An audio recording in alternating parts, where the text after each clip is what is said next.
배우 정우성 씨가 주목받고 있습니다. 올여름에 개봉하는 영화 강철비2의 홍보 영상이 공개되면서인데요. 여기서 무려 대한민국의 대통령 역으로 출연한답니다. 아무래도 그간 좌편향된 정치 행보들로 논란을 일으켜온 만큼 주목받을 수밖에 없겠죠. 그런데 이 영화 예고편만 봤는데도 벌써부터 아주 뚜렷한 정치적 아젠다가 느껴집니다. 한국, 미국, 북한의 정상회담 중에 북한의 쿠데타로 새 정상이 북한의 핵잠수함에 납치된다는 내용입니다. 이 전쟁 위기를 어떻게 극복해 나가는가가 바로 플롯인데요. 예고편에서도 대통령 역할의 정우성이 계속해서 평화 타령을 하는 게 참 누가 닮아있죠. 미국과 북한 사이에서 평화를 위해서 고생한다는 연출을 보여주는데 꼭 평화쇼 하다가 나라를 엉망으로 만든 문재인 대통령을 비호하는 인상마저 느껴집니다.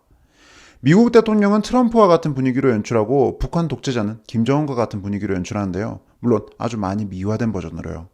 예고편을 보다 보면 이 새 정상을 납치한 쿠데타의 배후에 누가 있는지 나옵니다. 바로 일본이랍니다. 일본이 돈을 주고 북한 쿠데타를 사주해서 한미북 새 정상을 납치했답니다. 아주 기가 차지 않습니까? 그러니까 지금 한반도 평화를 방해하고 있는 건 일본이라는 아주 노골적으로 편향적인 메시지를 던지고 있는 겁니다. 반일 선동과 반일 파리로 재미를 봐온 현 정권의 프레임이기도 하죠. 우리의 주적은 북한이 아니라 일본이다 라는 정치적으로 아주 이상한 분들로부터 많이 들어온 내러티브인 겁니다. 아니 애당초 한국, 미국, 북한의 새 정상을 납치한다는 테러와 쿠데타를 현대 자유민주 국가이자 세계적 선진국인 일본이 일으켰다는 생각, 너무나 비현실적이죠. 그냥 일본 악마화를 위한 억지스러운 망상일 뿐입니다. 이 영화의 감독은 양우석이라는 사람입니다. 만화작가이자 영화감독인데요. 이 영화의 원작인 강철비 웹툰을 만든 사람이랍니다. 필모그래피를 한번 보시죠. 강철비 1, 2를 만들기 전에 영화 변호인을 만들었습니다.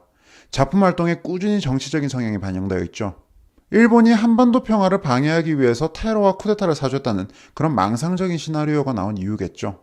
양우석 감독은 원래 이 영화의 제목을 독도전쟁으로 했다고 합니다. 한국에서 좌편향된 정치 성향을 바탕으로 한 대중 컨텐츠의 전파력을 정확히 알고 이를 착취하려는 노골적인 의도가 보입니다. 예고편이 공개되자 수많은 비판 댓글들이 달렸습니다. 특히 북한이 남북 공동연락사무소를 폭파한 바로 그날에 예고편을 공개해서 이를 조롱하는 반응들이 많았습니다. 현재 댓글은 막아둔 상태라고 하네요. 지금 한반도 문제의 알파이자 오메가가 뭡니까? 바로 북한 독재 정권의 비정상성이죠. 그런데 문재인 정권과 그 하수인들은 계속해서 이런 북한을 옹호하고 또 비호해왔습니다. 심지어 문재인 대통령은 최근 6.25 70주년 연설에서마저 은근슬쩍 일본을 비난합니다. 북한이 일으킨 전쟁인데 여기에 대한 문제의식은 전혀 없고 전쟁 특수를 누린 나라가 있다면서 은근슬쩍 일본을 저격하는 거죠. 북한에 대한 적대감을 일본에 대한 적대감으로 바꾸려는 겁니다. 정권 차원에서 대대적으로 이런 일들을 벌여왔습니다. 그러다 보니까 이제는 일본이 한반도 평화를 막기 위해서 테러와 쿠데타를 사준다는 그런 정신나간 스토리를 바탕으로 한 영화마저 개봉합니다. 그리고 이런 영화와 드라마는 대중세뇌라는 차원에서 엄청난 효과가 있습니다. 영화와 드라마의 정치적 힘, 예를 한번 들어볼까요? 관객 수 1200만의 암살, 750만의 밀정, 이 두 영화의 힘은 정말 어마어마했습니다. 그래요. 친일파는 나쁜 거고 일제가 한 일들은 절대로 정당화될 수 없는 일들이죠. 그런데 정말 이런 영화에 나오는 것처럼 일제시대 순사나 군인이 지나가다가 아무 죄 없는 조선인 소녀를 쏴 죽이고 그랬습니까? 이런 영화들을 보고서 실제로도 그랬다고 믿는 사람들이 많은데 사실은 그렇지 않죠. 분명 문제는 있었지만 일제는 붙잡힌 독립운동가들한테 국선 변호인을 붙여서 재판까지 했을 정도로 형식적인 법치를 지키려고 노력했습니다. 그런데 영화나 드라마 등을 통해서 반복적으로 보여지는 과장되고 왜곡된 이미지들에 의해서 많은 사람들이 정말 이런 일이 있었을 거라고 생각합니다. 일제의 객관적 잘못, 즉 사실을 바탕으로 비판을 해야 하는데 사실이 아닌 과장되고 왜곡된 인상들로 비난을 하는 겁니다. 이는 역사를 배운다는 측면에서도 절대 옳은 방향이 아닙니다. 게다가 이 두 영화 모두 은근슬쩍 김원봉을 미화했습니다. 의열단을 조직해서 항일운동을 펼쳤지만 김원봉은 월북해서 북한 고위직이 된 사람이죠. 심지어 남침을 준비하기까지 했습니다. 결과적으로 수많은 생명을 앗아간 대한민국의 적이자 원수입니다. 그런데 최근 영화들이 은근슬쩍 이 김원봉을 미화하고 나선 겁니다. 그리고 마치 계획된 것처럼 문재인 정부 보훈처에서 김원봉을 독립유공자로 포상하자고 했죠. 논란이 일자 서운의 근거로 영화 암살 관객 수를 언급하는 총극까지 벌어졌습니다. 그리고 문재인 정권 출범 이후 이런 영화와 드라마들이 더더욱 많이 나옵니다. 사실과 허구를 왔다 갔다 하는 과정에서 은근슬쩍 정치적 아젠다를 섞습니다. 최근 방영한 SBS 드라마 더킹 영원의 군주. 대한제국이라는 평행세계에서 주적이 일본으로 등장합니다. 중국은 대한제국 편이고요. 상식적으로 오늘날 대한제국이라는 평행세계가 있다면 자유민주 국가 일본보다는 제국주의적 독재국가 중국과 마찰에 있을 가능성이 더 높지 않습니까? 국경도 맞대고 있을 텐데요. 또 다른 예로 최근 드라마 중 TVN 사랑의 불시착이라는 작품도 있습니다. 재벌 상속녀가 북한에 불시착해서 잘생긴 북한군이랑 사랑에 빠진다는 유치한 이야기인데요. 아니, 북한에 불시착했는데 사랑에 빠져요?